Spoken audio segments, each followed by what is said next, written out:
countries are not going to pay you back.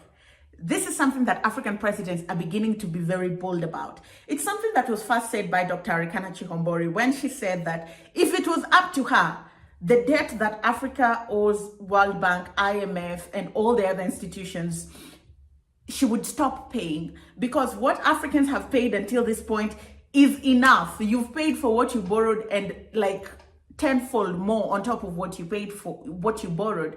And so African countries were still very timid. They were afraid of being locked out of the international financial market, and they were very quiet about it. But now we're seeing they're coming out. President William Ruto was saying we need to rethink the way we are lending to Africa. We need to rethink the metrics with which we do the credit rating score for Africa.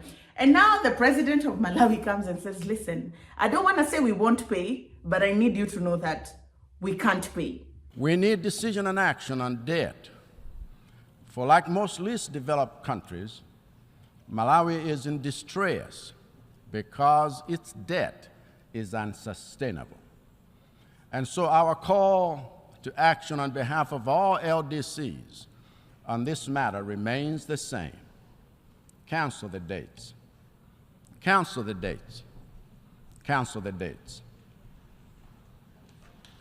As a family of nations, we have already lost 2 years of progress during the decade of action due to economic shutdowns effected to contain COVID-19.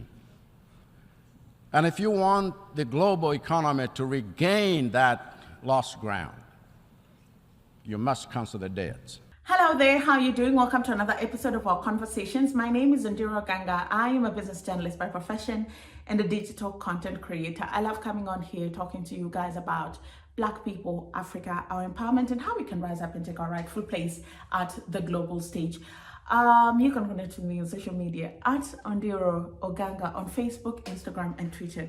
Before I get to this video of Malawi, I just thought it to myself that, you know, I'm coming here to talk about Malawi's debt situation and its inability to pay. And if it's your first time, that might be the perception you have of Malawi. Oh, this poor country unable to pay its debt. But then that informs the reason why I want to start doing different things on the channel, because I have friends from Malawi and they're like really fantastic people, great food from the southern part of Africa, great people, great scenery. And that's why I want to start exploring different things on the African continent. So let me know if that's something you're interested in. Seeing food, seeing people, seeing culture, seeing places in all these other African countries that we are only exposed to through the lens of politics, which is on one point a narrative about Africa, but it's not the whole narrative in entirety. Let me know in the comment section.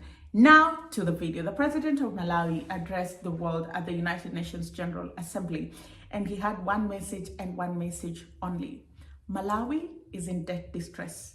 And I'm not telling you that we can't pay you what we borrowed from you at exorbitant rates, and we've been paying diligently. But what I am telling you is eventually we won't pay. Eventually, we will not pay you. Right now, I'm being nice and telling you we can't pay, but eventually we will not be able to pay. And why do I say this? I say this because, let me give you a case study with Ghana, for example, right? I lived and worked in Ghana and saw the economy take a nosedive. Why? Let me put this into context. Over the last year, the whole of 2022, inflation went from 12.7% in December to about, and peaked at 50% sometime in 2022. Now it's at 40%, right? The Ghanaian currency lost 60% of its value to the dollar. Fuel prices went up by over 30%. Food prices went up by over 122%. Debt to GDP ratio hit over 80%. Debt to revenue ratio hit over 50%. The prices of basic commodities, electricity, water, transport went up by over 30%. These are just basics. These are just basics in an economy where minimum wage is about $1 a day, right? And that tells you a lot. That tells you a lot that this economy is not doing well, because if you're using half of your revenue to service debt, then what money do you have left to run your country, then it means you have to go and borrow some more to run your country and borrow again to pay the debts that you have. Now, it's very interesting for all African countries, they borrow on the dollar denomination. African countries in the last couple of years where the United States rather, has been hiking its Fed rates, it means that the scarcity of the dollar in the market and you're borrowing in the dollar, it means that your local currency is depreciating against the dollar. So you borrow in dollars. When the dollar is at a certain rate, because it's not a locked rate, you turn the money into your local currency, you invest in your economy. Then when it's time to pay, now you take your local currency, convert it into dollars based off of the market rates, the current market rates, which will be higher than what you borrowed from, because you borrowed 5 years, 7 years ago, right? The value of the dollar, say for in the case of Ghana, has doubled. It has doubled. What $700 or $1,000 was 3 years ago is now 2,000, 3,000, you understand, more. So you look at that and you're like, how is this feasible? Coupled with the interest rates that you're paying, coupled with the unique circumstances and situations that you go through. Nobody thought COVID-19 was going to happen. Nobody thought Russian invasion of Ukraine was going to have the impact that it's going to have today. Nobody thought United States would be hiking its Fed rates and the impact that it's having. Nobody thought that everything that's happening across the world is going to have a trickling down effect on a country like Malawi. But hello, this is where we are and this is what is happening. And so for a country like Malawi to be making the little revenue that it does, convert it into dollars, pay you back, run its economy, it's not feasible. It really isn't feasible.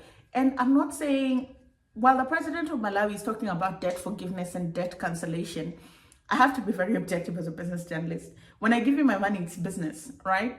I am in the business of lending people money. It's almost like saying I should render my services to you for free. We don't live in that world anymore.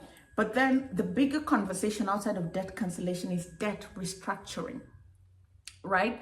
And it was such a painful process for Zambia to even get there. It took years, and the IMF said, until you restructure your debt, we're not giving you money. Because now I don't know if I give you my money, if you'll pay me back or you'll start asking for forgiveness and all that kind of stuff. Debt forgiveness, while it's necessary, I don't think it's feasible in the current world that we live in. But conversations about debt restructuring are very important. Conversations about who is lending to Africa and at what rate. How are we rating Africa in terms of risk? How are we, what collateral does Africa have to give? What length of time and what denomination are we lending to Africa? That is so important. For as long as we're still lending to Africa using the dollar and African currencies are as volatile as they are, paying back the money is always going to be a challenge. Let's listen to what he had to say. We need decision and action on debt. For like most least developed countries, Malawi is in distress because its debt is unsustainable. And so our call to action on behalf of all LDCs on this matter remains the same. Cancel the dates. Cancel the dates. Cancel the dates. As a family of nations, we have already lost 2 years of progress during the decade of action due to economic shutdowns effected to contain COVID-19. And if you want the global economy to regain that lost ground, you must cancel the debts. We have lost another 2 years of progress during this decade of action due to economic disruptions caused by the war in Eastern Europe.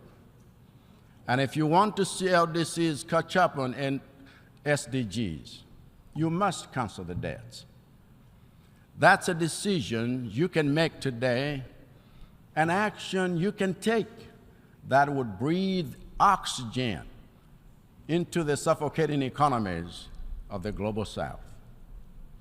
That's a decision you can make today so that the money being drained by servicing debts can go towards rebuilding roads, schools, hospitals, businesses, and livelihoods.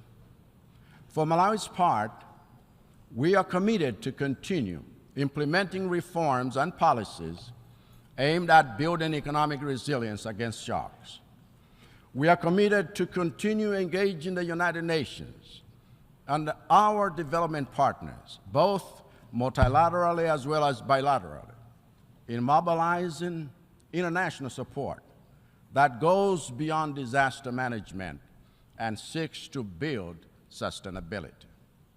We are committed to continue banging on the doors of financial institutions that remain too slow and too unresponsive and too rigid to address the existing financing gaps in the programs we have for achieving S. Well, let me know what you think about this conversation. Let me know what you think about what the president of Malawi said in his speech and in his submission. I'll see you again next time. My name is Ondiro Oganga, and you can connect with me on social media at Ondiro Oganga. I'll see you again next time.